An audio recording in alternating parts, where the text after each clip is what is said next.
Welcome everyone to Monday morning. It is 8 a.m. PST. What better way to start your week than to learning more about how Tesla is ahead from an expert in legacy auto who has spent years. And Josh is going to share a little bit about that, but he spent years selling these cars, working at dealerships. So he's going to drop a bunch of dimes.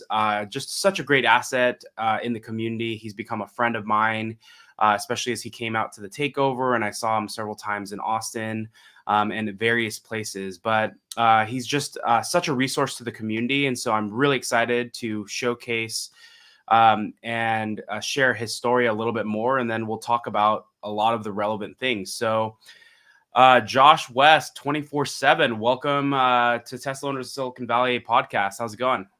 What's going on? Happy to be here, man. Good to see you, John. Yeah, you as well. But yeah, for our audience who may not be as familiar with your face, tell us a little bit about yourself and your experience really in legacy auto and just kind of, I know you have a big car background, so just tell us a little bit about that.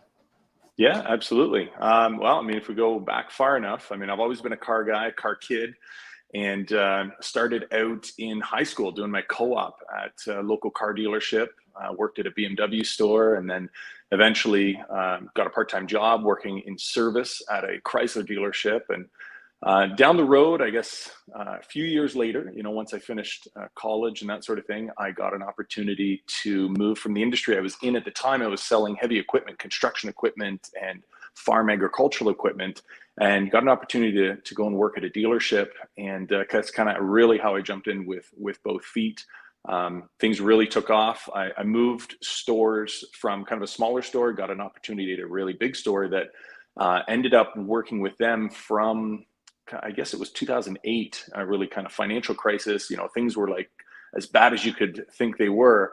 And people thought I was crazy for getting into sales, purely commission and that sort of thing. But I was committed and ended up working my way to become the top salesperson, which eventually became the top dealership in all of Canada. So moved thousands of vehicles, tons of them being pickup trucks, minivans, met all sorts of amazing people, some great customers, some difficult customers, but definitely learned the ins and outs of the dealership world.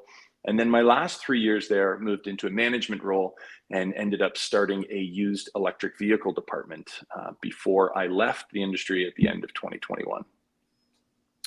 Well, tell us, for those that maybe most people probably watching know and understand legacy auto a little bit, but tell us a little bit about, a little bit about how the dealership model works. And then let's just get into you eventually heard about Tesla and you obviously even to the point where you're starting the used EV at a dealership. That whole department is new, which is pretty crazy. Thinking it must be, depending on where exactly in Canada, it's just like, I don't even think departments are doing, even dealerships are necessarily doing that here. So, you guys are definitely forward thinking at that dealership. Well, I ruffled a lot of feathers. Yeah, definitely. Made a lot of ripples in the water to the point where I would go to kind of conventions or auto shows and that sort of thing and get approached by representatives of the OEM manufacturer and say, what are you doing? What are you doing with these Teslas? And it's a waste of time. You should really focus just on the core. And I'm like, no, this is where it's going. This is where it's going. And this is like, I guess my first exposure to Tesla at the retail level was the end of 2017. First one we got actually that I actually had an opportunity to drive was a 2013 Model S P85. And it was traded in on, they had just redesigned the Jeep Wrangler at the time. And so there was this guy in the neighborhood, wealthy guy that just flipped through cars constantly and traded it in. And I took the thing home and it was game over from that point forward. It's like, this is crazy. And I didn't even realize at the time how Tesla was selling their cars new with the direct sales and that sort of thing. That kind of came into play later. But sorry, go ahead. So yeah, tell us about how does the dealership model work for those that don't know, just to kind of level set. And then I want to talk to you, you shared a little bit about, Teslas in 2017. But what was it at what point, like your wake up moment of like, and you shared a little bit about it, but like, hey, this is the future. And people obviously thinking, I remember in 2018, 2019, I was telling coworkers about it and they were like, they were like, ah, whatever, dude. That's just John. He's just like a Tesla nut. And then now they all, fast forward 6 years later, they all own Teslas. It's hilarious. But what is the model for the dealership? And then, what was kind of that wake up moment for you? Yeah, so fundamentally, the way the dealership model works is the manufacturers obviously produce the cars, and then they have these independent dealerships. Some of them are just one store. Some of them are dealer groups where you have a large corporation that will own many stores, and they just do that to average costs and kind of find synergies through management, that sort of thing. But fundamentally, the way that it works is the manufacturer wants to sell the cars that it builds to the dealerships. They'll get what's called a floor plan, which is kind of a temporary financing structure to allow them to hold inventory at subsidized interest rates and different programs that the manufacturer will use to incentivize dealers to allow them to carry large volumes of inventory. But the great thing for a manufacturer is that they get the money at the end of the day as soon as that vehicle rolls out. And once it's sold, what's interesting is a lot of people don't realize, they'll see let's say a Dodge Ram or something like that that's advertised for $60,000, 10,000 off MSRP. Well, what happens is the manufacturers paid the full amount of the money, and then the dealership has to claim back the programs, the discount monies, those rebates that are used from the manufacturer. It actually has to chase them back. And what a lot of people don't know is even beyond that, the manufacturer can actually come back to the dealership and charge the dealership back if they misrepresented or miscalculated or made an error in claiming those programs. There's a lot of Wow. gains that happen kind Yeah. of behind the scenes. The whole incentive structure for dealerships is volume based. They'll get huge volume bonuses. Again, those bonuses have changed over the years, obviously, as the market has become more competitive through the internet and through regulation. Yeah. But it's certainly it was the Wild West. I mean, to some extent, it certainly is. There's an old adage that dealerships are kind of like cockroaches. They'll survive a nuclear winter. They just find a way to scrounge up money through whether it's charging their customers extra fees, or finding ways to work around these manufacturer programs or whatever's going on out there. And it's actually funny. I was listening to a car dealership guy the other day, and he agreed. He said, "Yeah, that just is what it is. It's just the adage in the industry." And while not all the horror stories you hear are true, unfortunately, a lot of them are. But again, I think it comes down to the way that the dealerships are how they earn their money, and the whole incentive structure is driven around profit. So sell as many cars as you can for as much money as you can. And it doesn't matter that the guy in the next state buying exactly the same vehicle could have paid $5,000 more or $5,000 less than you. But the other thing I'll mention is that with the dealerships, not only do you get sold the car, but then you get moved to what's called the finance and insurance office, the F&I office, and that's where you'll meet with somebody who will set up your financing. But their main job is to sell you additional products. So whether it be a financing product, an insurance product, a vehicle protection product like rust proofing or paint protection or whatever else, again, they're a huge profit generator for those dealerships. Yeah, I think for me, it's Tesla really, like, when you're describing so many things, that so many ins and outs that, like, totally I didn't even know. Like, I didn't realize, like, if they're selling a $50,000 car and there's all these incentives, I didn't realize that the dealership had to go there. I think and again, I don't know, maybe this goes into your wake up moment or whatever it was specifically, but, like, we bought our last gas car, I think, in 2019. It was a Honda Pilot. Um, and great car. I think it was just, like, the fact is, because we had Hondas and Toyotas before Tesla, but the fact that it would just take so long. I mean, I remember I went in, I took 15% off the MSRP, finally negotiated that took about an hour, right? They signed off on it, and then I left. I had to go to work, and my wife was still there for another 4 or 5 hours after I left. And I was like, we negotiated the price. Like, what are you doing? And it's like, there's just all of this paperwork and all of this, they try to upsell you on the extended warranties. And it's just, and as you may have a customer who pays, 50,000 for the car, and the same car sells for 57,000 a week later to a different person, and at these other insane rates, because maybe they take advantage of a person. Every single person is kind of like it's almost like survival of the fittest, if that makes Yeah. sense. Yeah. It's You the Wild know, West for every sure. man, woman, whatever, just for themselves, for you to get the best deal, Well, and go for it. I was just going to add to that dealers are famous for adding additional fees, and again, that's part of their incentive structure because that's the way they make money. When they add on an administration fee, well, it doesn't cost them $700 to process your paperwork. The reality is that they can't sell cars without processing your paperwork. So that's just a cost of doing business, but that's a huge profit center for them. But the thing is that when you see dealers adding on these, fair market adjustment and all these other additional fees, and it really, came to light when the Ford Lightning came out, dealers charging $20,000-$30,000 over sticker, reprinting window stickers, adding on all these fees. None of that money, $0 of that money makes its way to the manufacturer.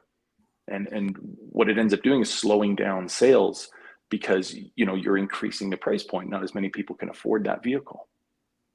Yeah, I know you've had conversations with Sandy, who lives in Michigan, and I've had conversations with him, and I, obviously been out to, and I think it was the Tesla Summer Meetup this past year, and so I met a lot of people in Michigan, and they're all, a lot of the industry there is legacy auto, and and one thing that resonates with me, which is just insane, is that if if the OEM or legacy auto, let's say Chrysler sells a car to, John's dealer for 40,000, whatever the price is. If they sell it for 80, none of that money goes back to the OEM. It all literally goes to the dealership. So the people that are making the money is the dealership or stillership or whatever you want to call it. And they're the ones that are making the most money. And someone had called out, like, the people making the most money in all of Michigan are these dealerships. So just follow the money, and that just tells you a little bit about everything. And so that's crazy because it's like, the OEMs are putting out these cars, but because they have created these horrible business models, where they just outsource everything, even the whole customer experience. Because that's the problem. You could go to, like, in our area, you could go to the Sunnyvale Ford versus, let's say the Capital Ford, and you have a totally different experience from, Yeah. And that's not something you necessarily want to create. And I think they have really bottlenecked themselves with a horrible ball and chain. So, let's talk a little bit about, your experience in that, here you are selling these cars. It sounds like you kind of started hearing about Tesla maybe a little bit earlier than 2017, but at what point were you like, okay, this is the future? Legacy auto is not gonna, is not getting it. And then, at what point did you like, all right, maybe I want to pivot, do something else?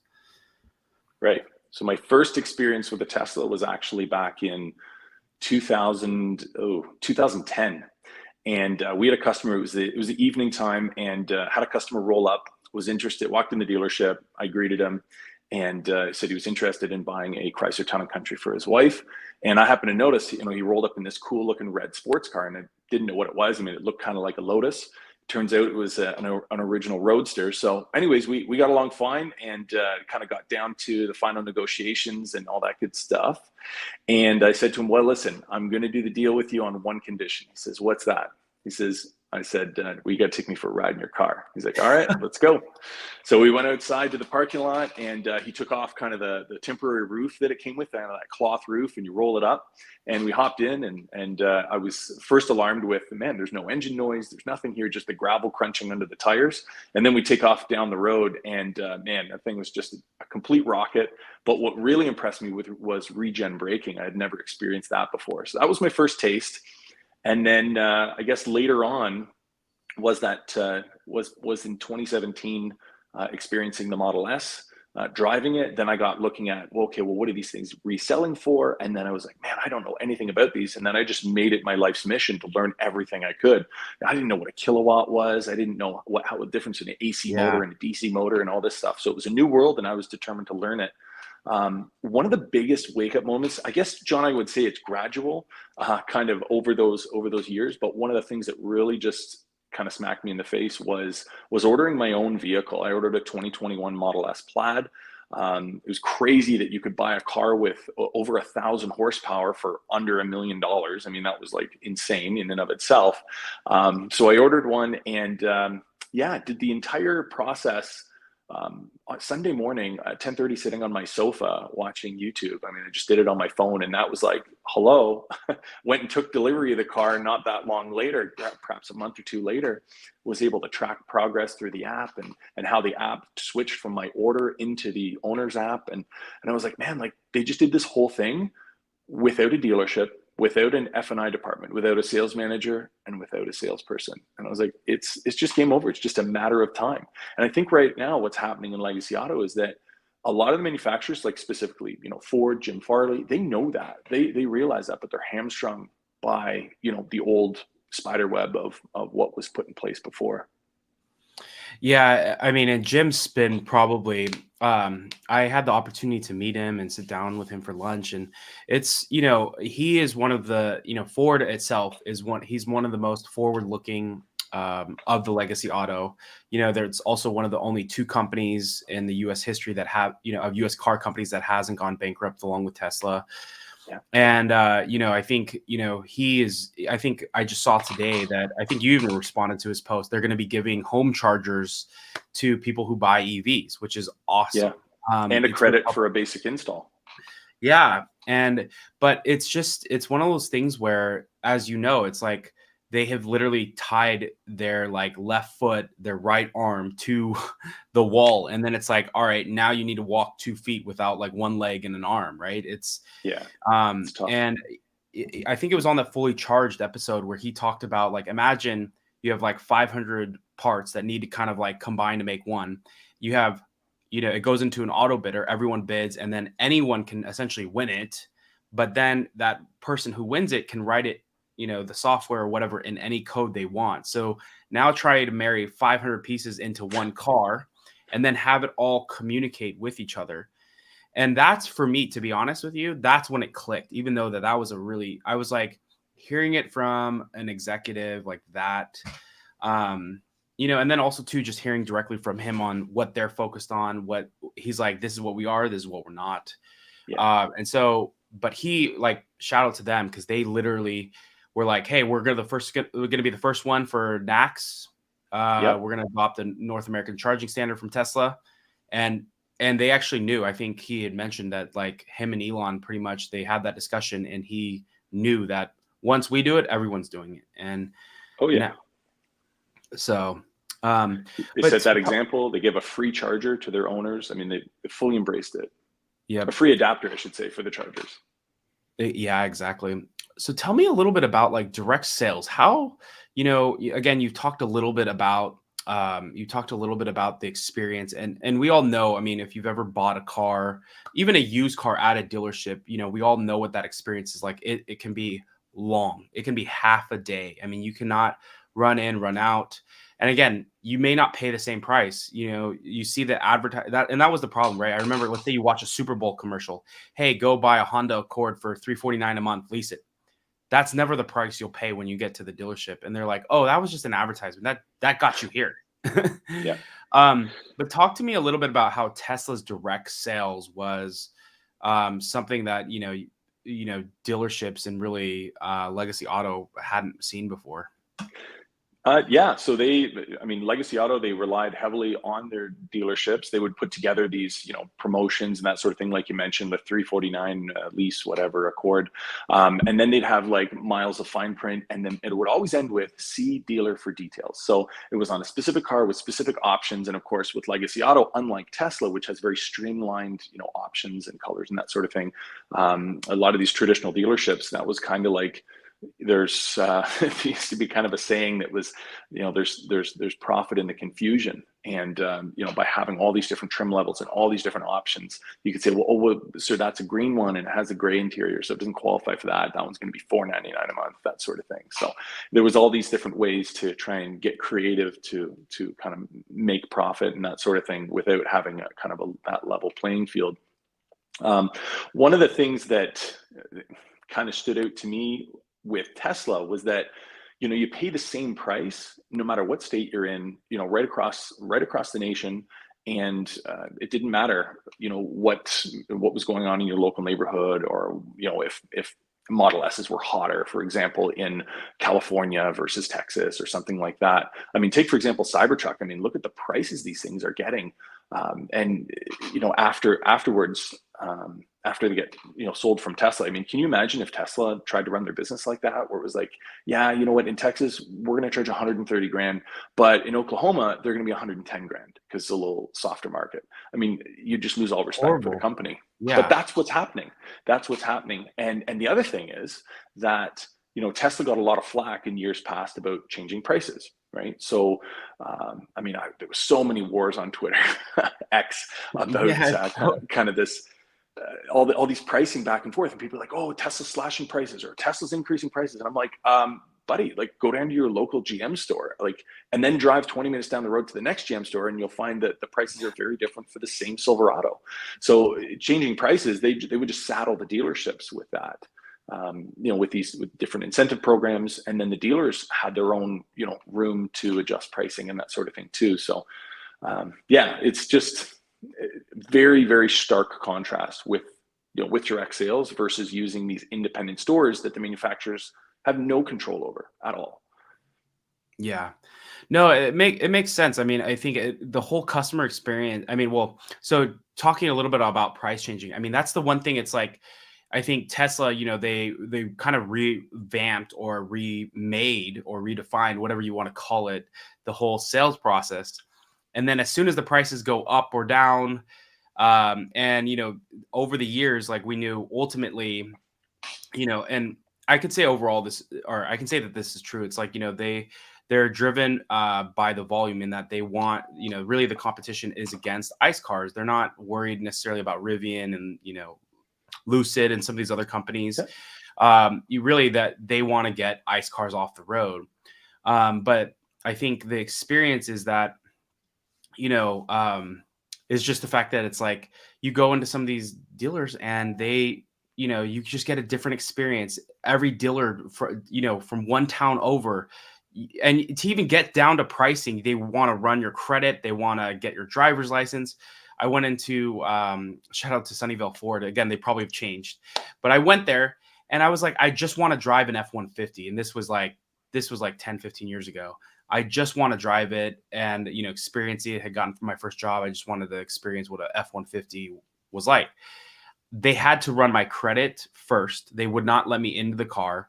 And again, I hear now you're actually not allowed to do that. They should have let me into the car. I mean, just a bunch of other stuff. So, but yeah, that was like probably the sleaziest experience that I've had. And I never went back, but just that one experience really does make a difference. And Tesla, they removed a lot of the headaches of dealing with like, people that are incentivized. And actually, maybe you could even talk a little bit about that. How are the sales reps incentivized? But either way, I really believe Tesla really revamped, the whole go to market for cars in general. People are sick of, they're going to go for the best product. One, two, not only they're going to go for the best product, they want to have the best experience. And, sure, nowadays it's a little bit harder to get that, customer experience when you go there and be walked through a vehicle like you might at, let's say, a Mercedes dealership but you don't have to deal with, like, people don't talk about the bad experiences that you have with the sales rep and how they're ripping you off half the time. So, but yeah, I don't know if you have any thoughts on that or, want to just call out like how these sales representatives are actually, incentivized. Yeah. So again, I don't want to paint everybody with the same brush. There's a lot of good people that do work in the industry. And to, just in their defense, the whole way that the system is set up is causing them to behave like that. That's just the sort of the simplest way to put it. Their incentive structure is this. So fundamentally, you're going to get a flat commission no matter what you sell the car for. So that could be $100, $250, depending on whatever your pay plan is, and that sort of thing. So you have, that's kind of their guaranteed. There's no base salary in a traditional car salesperson structure. They'll get volume bonuses for hitting a certain amount of cars sold per month or in a certain period. And some dealerships will come out with spiffs and that sort of thing. If it's a Saturday, they'll, extra $100 for the first car sold and that sort of thing. But where the big money is in the percentage of the gross profit. So depending on the store and depending on the pay plan, they'll get a percentage, could be 20%, could be 30, 35%, who knows what it is as far as the amount of the profit. So if there's $1,000 profit and their percentage is 30%, that salesperson will get $300. If there's $10,000 profit, well, then they should be getting $3,000 based on that pay plan. Now, there is something that happens in the industry called penciling, where management, if the salesperson gets a deal with it, what the management thinks is too much gross profit, they will reduce that salesperson's commission at their own discretion, which will definitely cause a lot of grief, but they have their ways of doing it. They'll also add in internal costs, such as what they call a pack, which they'll add into the back end of the vehicle. So they buy it from the manufacturer for X, and then the dealership will add in their costs, which will then, in the internal software, show as a higher vehicle cost. And so the salesperson has to sell off of that amount even further. So making sure that the dealership gets a good chunk of money that they're not paying commission on. Again, just part of their profit structure. But at the end of the day, it's the customer that's paying for all of that. And the manufacturer is getting none of it. So again, when you have not a penny. So when you have a manufacturer like Tesla that's selling directly and not charging any of those fees versus a dealership, let's say a Ford dealership or whatever, that's adding on all those fees, that's paying out the salesperson's commission, and all that money is not going to Ford Motor Company. Well, who do you think is going to end up in a better financial situation down the road? I mean, it's at the end of the day, it's competition. And the reality is, John, is that none of this was really a big issue before Tesla, because there was no alternative. It was just the status quo, and people had no choice but to just accept it. I was just watching a video with Elon at the 2013 Tesla shareholders meeting, and you can look that up on YouTube. It's actually really worth a good watch, considering it was like 11 and a half years ago. But he mentioned that they had run polls. There was polls not even just run by Tesla, but by third parties, asking people, what would you prefer? Would you prefer, the dealership model, or would you prefer direct sales? And he's like, the results ranged, I actually have the results right here. They ranged in percentage from 86% to 99% in favor of direct sales. And this is the general public. And he went on to say that, too. Yeah, back in 2013, and the 86%, well, that was a poll conducted by where the dealership organizations were trying their best to get people to vote in favor of the dealership networks. So it was like, just hands down, that's what the public wants, is direct sales. But again, look at the money that's involved here. Yeah. You always, the call out is, as you were saying, well, not as you were saying, but it's always follow the money, right? Yep. I think talk a little bit about, recalls versus Tesla over the air software updates for recalls. I mean, there have been, recalls for Tesla where you actually, have to go fix it. But though like 99% of that, are literally, software updates. But just talk about, maybe even the whole path of like how, Elon choosing that and really Tesla, making that happen is just so different than anything Legacy Auto has seen. Totally. All right. So let's start with Tesla first. So like you said, majority of Tesla recalls are simply an over-the-air update, and arguably they shouldn't even be called recalls, because you just get your car on Wi-Fi, or as you come out to it in the morning and the recall's done and the problem is solved. In fact, these problems are all solved even before you get the official recall letter in the mail. And so it just goes straight to the trash, and it's just a total waste of resources on many levels. The other thing that Tesla offers, unlike traditional legacy auto, is they have mobile service. So if there is a physical recall, majority of those can be looked after by somebody coming to your house or your workplace or the hotel you're staying at or wherever you're at, which is incredibly convenient. And then if you contrast that with traditional automotive, I mean, I'll give you a couple examples here that I've got written down. July 25th, Ford recalled 668,000 F-150s for them unexpectedly downshifting into first gear, causing the trucks to go out of control. September 2nd of this year, Ford announced a recall of 90,000 vehicles. Their engine intake valves just basically blow up. And those are pretty recent models. Those are 2022, 2021 vehicles. And then even more recently here, this year is July 2024, Toyota issues a recall of over 102,000 vehicles, Tundras, pickup trucks, and their big Lexus LX SUVs. The engine's literally just blowing up. And so there's a prime example of somebody that bought a Toyota. We're talking 102,000 people that bought a Toyota because it was the reliable vehicle, runs forever, never dies. And we have 102,000 people that are now going to be out of a vehicle for months. These are full long block engine replacements costing Toyota over $3 billion. I mean, okay, people are, oh, wow, that's really tough for Toyota because it cost them $3 billion. Well, they made a few billion selling those trucks, but just think of the lives that are impacted, the amount of time it takes to, get on the phone and schedule that recall appointment, and then back and forth with the dealership, and then dealing with a rental car, and then, extensions that we can't get the parts and this and that, and just inconveniencing all these people because they got to go to the actual dealership.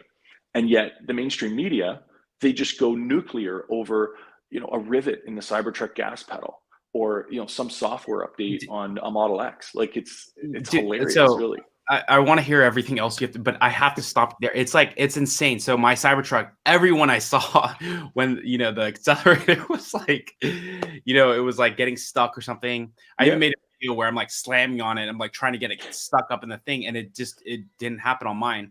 But either way, everyone that knew about the Cybertruck, which is most people now, or a lot of people, they all asked me about it. And I was like, dude, did you hear about the Ford one as well? Like they just recalled 550, or whatever it was. I would just like spout. I'm like, it just like no one thinks about, these legacy OEM recalls. But if it's a Tesla recall, your friends will ask you, and especially if something is polarizing. Every recall on the Cybertruck, my friends will ask me about it. It's just, it's out of this world. And how many Cybertrucks are out there? A few thousand Cybertrucks, and we're talking about hundreds of thousands of these, F-150s that are just the rear wheels are just gonna lock up, and it just goes out of control. This type of thing. So it's like, I don't know. There's this massive discrepancy with mainstream media coverage of Tesla and specifically recalls. Yeah, no, it's wild, man. One other thing, kind of like in the, legacy auto, and again, we can then start and end the time with kind of like more, things happening today. One thing and you alluded a little bit to it in like, the mobile techs being able to come to your house. And I don't know if this number is, still up to date, but I think they said 80% of the services can essentially be handled at your house. But when you look at your years, with legacy auto and the whole service model there versus Tesla's, what are the biggest differences that you've seen? Yeah, so I mean, my experience, it was actually quite funny. When I was running the used EV dealership, we would actually have Tesla mobile service come to the dealership and work literally in the parking lot fixing the cars. And oftentimes it was cheaper for me to have Tesla come there than to have our own techs work on the cars. Like that's how kind of wild it was. We actually had one of our techs end up talking to the Tesla technician and asking, oh, how is it? And the guy's like, oh, it's awesome. I get to be on the road. I'm not trapped in a bay all day. I get to go to these cool people's houses and workplaces and fix cars. And I have a lot more freedom. I go where I want for lunch and that sort of thing. So he was kind of selling him on the idea of coming to work for Tesla, which I found pretty funny. But yeah, it's totally night and day, because one is focusing, one model, the dealership model, is focusing on the dealership, how to get maximize profits for the dealership, versus Tesla's approach is maximize customer experience, right? So provide that convenience, and they can have these mechanics going all over the place without having to have brick and mortar. So you can go into more remote communities that, there wouldn't be enough customers to merit having a store there or having a service center, but they can still service the car there with the customer driving for hours and hours, which is just totally different concept than legacy. Yeah, no, it's it is a difference, because I think Elon would always talk about this, like, dealerships make their money off of charging and getting the labor cost and everything else. Like they don't make money off the point of sale, whereas Tesla, like for the most part, and don't get me wrong, there will be things that will happen to your Tesla that need to be taken into service. But for the most part, like, brakes, oil changes, service, regular maintenance and services are all gone. The one big cost could be, is potentially tires. But thankfully, tires nowadays that are being made are even more EV ready. Shout out to Michelin and, some of these other companies who are really making that expense kind of, dwindle, or at least the tires last a little bit longer. But the whole model is just crazy. And here we are in 2024, and you had this 2022, you had this, everyone and their mom is doing UVs, and now you've seen this year in 2024 is partially because of the economy's just been in a really bad place. All these companies are pulling back. The problem is, and would love to get your take, is now that they're pulling back, the way that they're thinking is like, okay, this is just where the market is. It's like, no, the fact that you're pulling back is going to allow Tesla to get that much further in 2 years, because Tesla in 2 years is 10 years, 15 years at a legacy auto. I mean, just look at all of the stuff that they're dropping this past month, which again, we could share a little bit about. But they don't realize that. And that's going to be the thing, I think, is ultimately is time is the thing that's actually going to kill these companies. Until they get their head, pull their head out of the toilet, they're screwed. Yeah. No, I had a really good conversation with Sandy Monroe. Actually, I've got a video coming out on that in a couple of days. I was able to interview him again, and we were just kind of chatting, because his background, of course, is in legacy automotive, as is mine. And we were just talking about kind of where things are at with certain companies. And while a lot of automakers are pulling back, specifically, domestic ones and some of the other European-based ones, but you have companies based out of South Korea, such as Kia and Hyundai, that are really going gung ho with the EV thing. Again, yeah, you're right. Tesla's going to be leaps and bounds, and any other companies that are, going pro EV, like Hyundai. You watch in 2 years, Kia Hyundai is going to be leaps and bounds ahead of some of these other companies that have really kind of wound down things. Just getting back to Ford for a second, I really feel badly for Jim Farley, the situation that he's put in. I mean, he had incredible pressure on him from his shareholders and dealership network, both of who I believe don't truly understand what exactly is going on with EV and the immediate investment that's required, because there's so much more competition coming. Sandy goes on and on about all these companies coming out of China. He mentioned that in his top 5 companies that will be the biggest automakers in the world, number 5 is going to be this company out of China called Chery. Now, the majority of the world has never even heard of that, but he sees what's going on. He's very well connected. And I mean, the competition that these companies are going to face in the next even just half decade is just going to be wild, really unfathomable.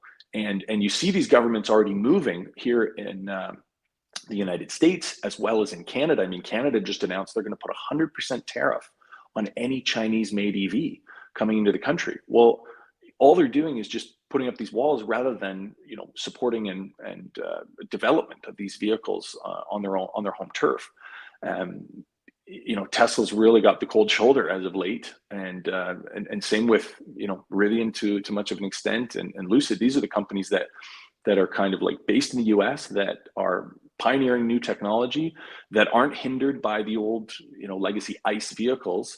And they really need our support if we want to compete on a global level. We should be seeing tons of Teslas exported out of the United States, and Lucids and Rivians and that sort of thing. And rather than these kind of let's just put up these walls and that sort of thing, it's well, we need to be a real competitor too, build up our pedigree. Yeah, no.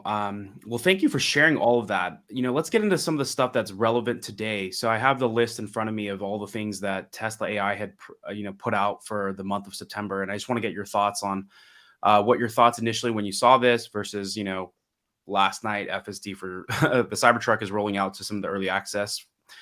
So September 12.52 with 3x improved miles between necessary interventions, 12.52 on AI or hardware 3, unified models for, hardware 3 and 4, AS or actually smart simming, Cybertruck Auto Park, eye tracking with sunglasses, end-to-end network on highway, and then Cybertruck FSD. What are your, you can mention it on this channel. Did Tesla deliver on all of that? It's crazy because here we are at the end of the month, and yeah, just last night, they ticked the last box on the list. And when I saw that list come out, everybody knows I'm super pro Tesla. And I'm like, man, if they get 60-70% of this list done, that's to me is just crushing it. But they aced it. Everything that they said was coming, released. And it's just crazy. Like, okay, last minute, but man, they made it happen. And I mean, yeah, kudos to the team, man. Like the Tesla team, like Ashok and these guys, man, they are just like killing it. Like it's unreal. And then to see this beast, this first ever electric truck, first ever truck that can drive itself with that level of autonomy is crazy. And it just is like we're still really quite early in this whole, AI FSD situation. And, to see that truck with the steer by wire, I mean, the capabilities that that truck has over any other vehicle is so much greater of what they can do with the software, so much more control with the rear steer, with steer by wire, and just some of the capabilities of the vehicle, just its architecture overall. I think it's gonna be really exciting to see what they do with towing as well. Yeah, no. Well, I think yeah, that'll be interesting, the towing thing. But yeah, I got my Cybertruck in mid-February, and this has like been the one thing that I've been waiting for. I got Auto Park about a week or two ago, and Auto Park is amazing too. And especially something of its size, but it does want to back in. So in some of these busier areas, that's going to be a thing that they'll have to work through. But finally, one, shout out to Tesla's AI team for, because they're a small, lean team that is delivering on a lot of big things, right? It's very Elon to run small teams. But just looking at this list, it's crazy also too, a lot of the hardware 3 MCU1 people are getting things as well. Yeah. So there's a lot that's happening, and Tesla is just continuing to deliver. But the Cybertruck with FSD, I mean, I think I saw some of the comments. People are like, talking about how FSD is very well aware of how big the truck is and navigating and dealing with all of those things.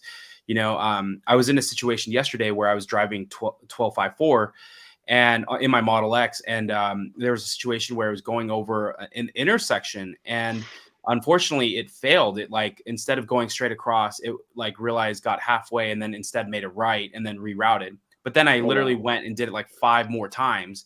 The second time it handled it perfectly. So it's just, I think it's, what Tesla's doing and how they're, getting all of this done is just absolutely wild. What are your thoughts on Robotaxi Day? What are you looking forward to the most? What do you maybe is there one more thing that you're thinking that will happen? What are your predictions? Yeah, so 1010. I mean, so first of all, some people don't know, but they moved it. It was originally 88, and they bumped it a couple of months to 1010. And yeah, so early on, I wasn't thinking too kind of, like it was, oh, okay, they're going to unveil this, robotaxi. But yeah, I mean, now that we're seeing the invite drop and it says "we robot," specific emphasis on the plural. I believe that's insinuating that there could be, more than one robot. So is that like multiple cyber cabs that are going to move people around the Warner Brothers lot there, or is it two complete models or more than one model? Are we going to see something wild from Optimus at this thing? I mean, I'm not putting that out of the line of possibilities. But what I'm really hoping for is Roadster. Now, Elon's alluded to, end of the year type of thing. So maybe we'll see production ready Roadster. I would really kind of cross my fingers for that. I think that's yeah. I mean, Roadster launching with SpaceX package with the latest iterations of FSD.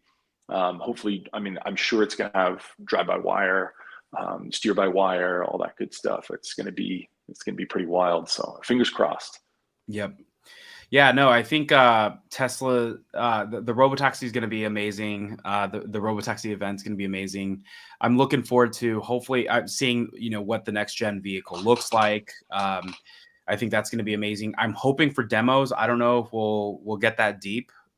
Just depends on the night and what they decide to do, because it could be pretty busy. I know when they released the Cybertruck, they did demo rides, but Yeah. with two passenger vehicle, like again, it sounds like it's a really small event, so we'll see what they do. But yeah, it's gonna be just I mean, I think Elon has said this is gonna be like another Model 3 moment for them. Yeah, So I'm super excited for it. I'm interested to see what the reaction is going to be from traditional automotive, because up until this point, it's, Tesla's, oh, okay, they're releasing a pickup truck. Okay, it's wild looking, but it's a pickup truck. But this thing is like unlike anything that's out there. It's nothing like the Plaid event. It's nothing like this semi event, because you can understand and relate to those vehicles. Even Roadster, you can relate to it. Okay, it's crazy fast. It's got a cold gas thruster on the back. And Model 3, it's a smaller version of the Model S. And they're all kind of somewhat relatable and understandable. I think this is the first vehicle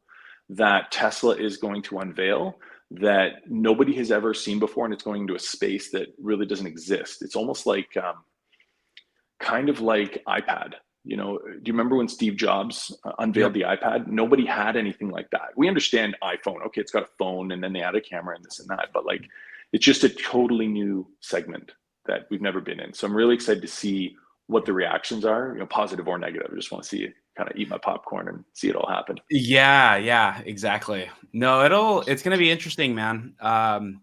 Like especially with the Cybertruck too, like, the fact that this thing has FSD. I mean, this is what we've been waiting for, right? So it's one thing, like, half of the videos I'm putting out there are kind of like leaning into, feeding kind of like the haters in that, like, just like doing basic things. And I don't know why they all want to comment, but you'll just do like it rolling down a hill.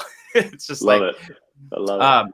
but what's just crazy is that this thing now can drive, and this is what makes it a Tesla, right? It's not the futuristic design, because any company can do that, right? They can make these crazy designs, prototypes, whatever. But this thing is very polarizing. But again, what makes it special is the fact that it can drive. And at some point that would be amazing. They started doing FSD with towing and some of this other stuff. Obviously they haven't, the Model X and even Model Y and even Model 3, all of them can technically tow, but there hasn't been as big of a need. So who knows at what point they'll focus on that. I know it may not be their highest priority, but getting the Cybertruck to FSD is a big deal. And now, as you said, with the Robotaxi, this is going to be most likely unlike anything that we've ever seen. I don't know if it's going to be a mixture of like the Cybertruck and something else, like the DeLorean. I mean, only God knows, but like there was that one photo of like a yellow oh yeah, that weird looking thing. But of course, they put a bunch of, if it really was a Tesla, they literally put a bunch of stuff on it to make it look like it different than its original design.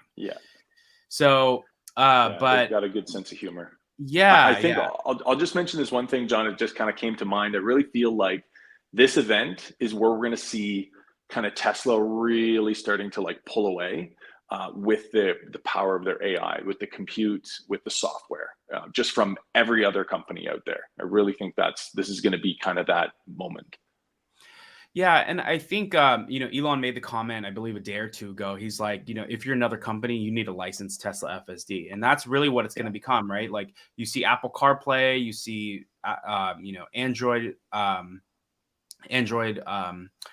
in all of these different vehicles, like their car version, and that's what is going to probably happen with Tesla.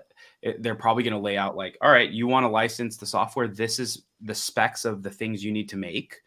And then you're able to layer that in. Obviously, it's a different beast to make sure it's validated, but ultimately, Tesla FSD will become the operating system, or at least for autonomy of the future. And the one thing that was interesting, at least when I was talking with,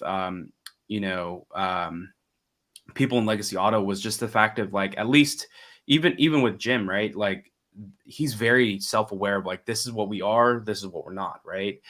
You have GM and Cruise, right? Like they're kind of at that bleeding edge, but like I think he was very self-aware of like, all right, we're not the bleeding edge, which is Tesla, Cruise, like Zoox, all that stuff. And so, but yeah, I really do think, as you said, this is going to be a moment, at least a snippet into the future. Once it starts rolling out, man, it's just going to be like the Titans are just going to be rolling through. But my belief is very much aligned with yours. I think it's just it's really just gonna pull away. And people are like, oh, when I was doing the Cybertruck auto park, they're like, why don't you just do it? It'll take you 2 seconds. Like, of course, yes, I could do it in 2 seconds. But the thing is, I don't have to now. And this is just another thing that will set this up for the future, right? Yeah, and I think that the AI coming into the cars and the full self-driving, once we start to unlock things like robotaxi, cybercab, or whatever they're calling it, I think what's going to change fundamentally is the need for as many vehicles out there. Once you open up some of these automated ride sharing scenarios, there's a lot of families that'll right now have 2 or 3 cars. They may just drop down to one car. Some people might move to no cars. Well, where does that leave the big automakers that are dependent on the volume for their economies of scale in manufacturing and distribution? Having a GM dealership uh, 10 minutes down the road from each other, and it's just going to be entirely redundant. There's just not enough business to go around. And for a lot of these stores in Legacy Auto, if they just lose, again, everybody's like, oh, it's going to flip a light switch and it's only going to be Teslas on the road. Nobody's going to buy anything else. I don't believe that's going to be the case. I think it's going to be a reduction in purchasing of vehicles overall. And of course, Tesla's going to continue to rise to the top. But what's going to happen with these Legacy Auto dealerships is even if they lose just 20%, 30% of their sales and service revenue, they're bankrupt. That's their gravy. That's what they're living on to survive, to cover their fixed costs and operations. And if you take that away, they just vanish. So it's going to be interesting to see where kind of this all plays out over the next few years. Yeah. No, it's gonna be a fun time, and I'm personally looking forward to what big announcements that they're gonna showcase, and really just the future for autonomy and driving. I mean, it's like I said, I can't wait till the Cybertruck will start driving itself, and that's happening Oh yeah. now. Shout out to like Holmars and Dirty Tesla and all of the guys that got it. It's gonna be a lot of fun. Well, I think, let's wrap up a little bit, but I want you to kind of close out on, you've done some crazy things in your plaid. You've taken it literally, you were the first 1,000+ horsepower car to take it all the way across Canada, Yeah. and several other things. But tell us a little bit about, the things that you have personally, the things that you've done to your plaid and where you've taken it. Yeah. So for me, like with my content, if you want to call it that, my focus has been on practical experience. The thing that really kind of got under my skin years ago was, people chirping out of ignorance and just saying, EVs can't go long distances, EVs can't do this, EVs can't off road, they can't tow, they can't do all these different things. And I'm like, okay, well, let me try. Because the only thing in life that I truly believe is my own personal experience.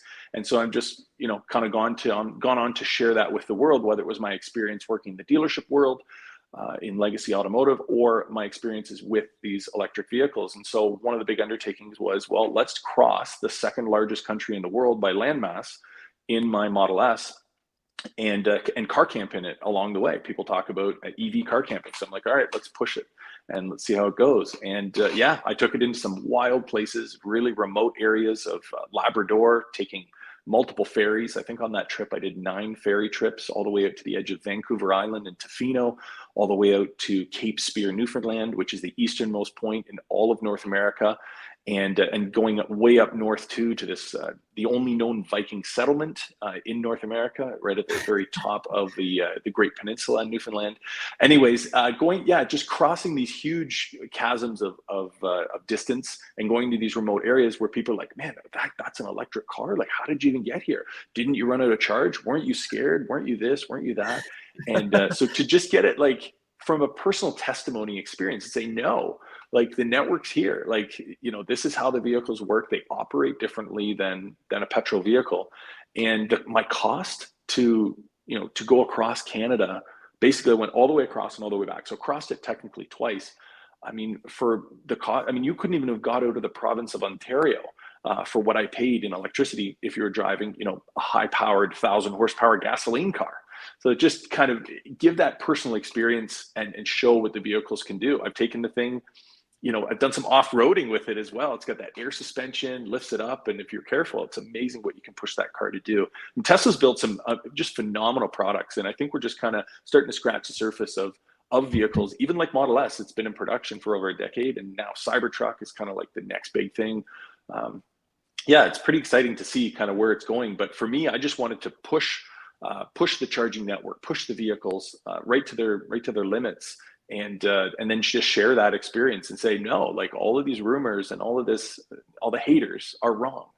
This is Yeah. the reality of how the vehicle is, and this is what's actually going on in the industry, and this is how direct sales is much more favorable versus a dealer network. I mean, John, for example, can you imagine Apple selling their phones through a dealership where you would go in and haggle and negotiate over the No. new iPhone 16, only to find out that the guy sitting on the subway beside you, he paid $400 less than you. Why? Because, oh, well, he shot a basketball through the hoops in the dealership showroom and got a certificate for $500 off. Like, it's insane, So just kind of like highlighting some of these dichotomies, as it were, between the way that Tesla's doing things with direct sales and what Legacy Auto's still stuck doing, and then the vehicles themselves. Just kind of putting to bed all those rumors of range anxiety and that kind of nonsense. Yeah, no, I've really been enjoyed your content over. I guess I've been following it for a couple years now, or Yeah, year plus at least for sure.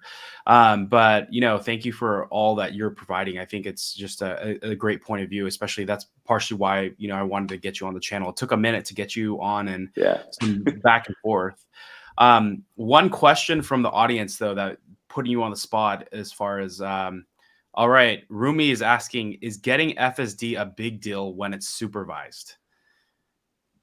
I'll just leave the question there because, well, he's talking about, we're not really going to be talking too much about the stock and stuff, because we're not like financial advisors. But, I would say in general, like, do you think FSD is a big deal now, even though it's still supervised? For me, it has been absolutely. I mean, I actually, when I crossed Canada, I did it with the traditional autopilot. I did not use FSD, but when I did get FSD was when the subscription came out, and I was actually moving from Toronto, Ontario, Canada, to Austin, Texas. I signed up for the subscription, and then FSD'd it all the way from Toronto all the way to Texas in Austin, and I would say that the system worked flawlessly. The fundamental difference with even FSD the way it is now with the supervised is that you arrive at your destination, especially on these long trips, without any of the traditional fatigue. I was able to travel over 20 hours using that system, and you're basically sitting there as a passenger. Every once in a while, you'll tell the car that you're paying attention, jiggle the wheel or whatever you need to do, but you look around, you can take in the sights, you can look at whatever's going on around you and just kind of like relax a little bit more than kind of like, oh, where's my next turnoff? One of the huge things actually moving into a new city here in Austin, where I wasn't familiar with the streets and the way the freeways work and all the different little cutoffs that they have, which are quite different than the way they are in my home province of Canada, was that FSD allowed me to basically traverse the area like a local. I just put in where I'm going, and it knew exactly where to go. Okay, we're getting off at this exit, and this little back lane is a little bit of a shortcut and that sort of thing. And so I never had to worry about, on those long road trips, of course, as well, going from Austin all the way up to X Takeover in San Luis Obispo, and then on to San Francisco and so on. Put thousands of miles down with FSD, but everywhere you go, you just drive around like you're a local. You never get lost. You never miss your exit. So would I say there's value in it? Absolutely. For 99 Yeah. bucks a month, you're kind of like, why wouldn't you? Especially if you're Yeah. Well, traveling. especially at $99 now. I mean, it's a complete life hack. And you said all of the traditional fatigue that you get just driving in traffic, let alone a 20-hour road trip or 15, whatever Yeah. it would be, all of that's gone. And more importantly, what I love about FSD is that I can be in California versus, in the Keys West in freaking Florida. I can drive the whole distance pretty much on FSD supervised. And they're building autonomy in a general way versus specific like Waymo and Cruise, and that are just trying to tackle one specific city. Yeah. This is something you can scale. You can't scale every city. It's just not going to be feasible long term. And then also too, Absolutely. even the cost structure from lidar, like it's not sustainable. So Yeah. oh, we're gonna say something. Oh, I was just going to say, I mean, FSD rocks. I mean, it handles dirt roads, gravel roads, paved freeways, lines or no lines. I mean, Waymo's locked in a sandbox. We're just getting them here in Austin, and they're very kind of like, okay, this is where we go, and this is our path, and we can't go outside of here. I can't just go to hop in a Waymo and have it take me down to San Antonio. Won't work. Just it's outside of its capabilities. But you take my Model S Plaid, man, I just hit that button and I just chill all the way down, no problem. For sure. Well, thanks, Josh, for your wisdom, your content, your experiences. I think it's very valuable in the community. It definitely resonates with me. And make sure you give Josh a follow.